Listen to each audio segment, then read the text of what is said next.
उत्साह का दिन है। लंबे संघर्ष के बाद हमारे पूर्वजों ने इस स्वतंत्रता को प्राप्त किया है।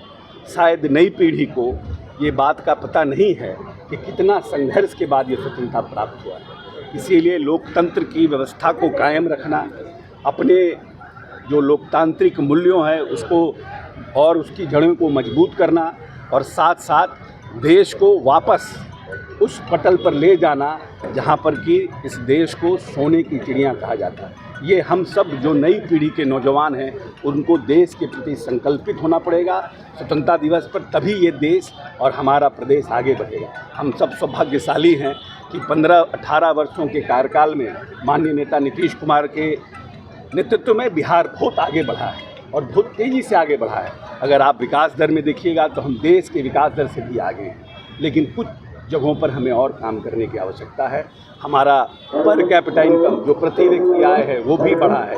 एग्रीकल्चर के सेक्टर में हमने इन 18 वर्षों में बहुत आगे काम किया है और राष्ट्रीय क्रमण्य पुरस्कार जो कभी दूसरे राज्यों को मिला करता था, पिछले 5 वर्षों से चाहे वो चावल का उत्पादन हो, मक्का का उत्पादन हो, गेहूं का उत्पादन हो, चाहे दलहन का उत्पादन हो, उसमें बिहार आगे हुआ है और हम पूरे देश को भोजन कराने में एक अव्वल राज्य के रूप में स्थापित हुए हैं। इसीलिए हमें और काम करने की आवश्यकता है। स्वतंत्रता दिवस में हर एक बिहार वासियों को ये संकल्प लेना होगा कि बिहार को वापस जिस तरह से मगध सम्राट अशोक ने पूरे विश्व में स्थापित करने का काम किया था, मौर्य जो साम्राज्य था, उसको उस बिहार की प्रतिष्ठा को फिर से हम पूरे देश में स्थापित करने का काम करें। सर, मानावार त्रासदी हुई है, हाल में आप प्रभारी मंत्री, क्या जिम्मेवारियाँ तय हो गई है, क्या कार्रवाई उसमें? नहीं, और जिम्मेवारी तय होगी, बिल्कुल जिम्मेवारी तय होगी, बिल्कुल जिम्मेवारी तय होगी। जब आपको ये पता है कि ऊपर में कैपेसिटी कितनी है लोगों को होल्ड करने की,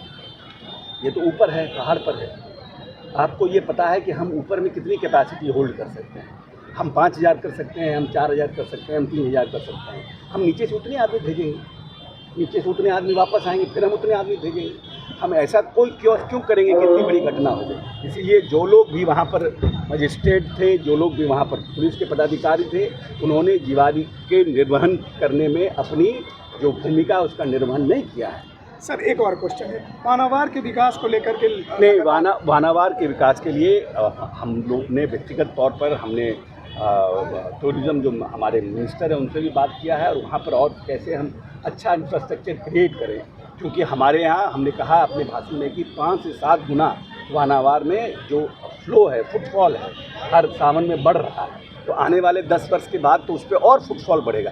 तो जब तक हम बेटर इंफ्रास्ट्रक्चर वहाँ नहीं बना सकते हैं तब तक हम लोगों को प्लान करके उसको चलाना पड़ेगा। बड़ा स्लो प्रोसेस है, वहाँ रोपवे 7 साल से बन रहा है, अभी तो रोपवे सैंक्शन हुआ है, लेकिन कुछ न कुछ टेक्निकल कारण के चलते हुआ, लेकिन इसको हम लोग देख रहे हैं। हम लोग प्रयास करेंगे कि हम लोगों के 25 के चुनाव के पहले वहाँ पर अच्छा इंफ्रास्ट्रक्चर का एस्टैब्लिशमेंट हो जाए।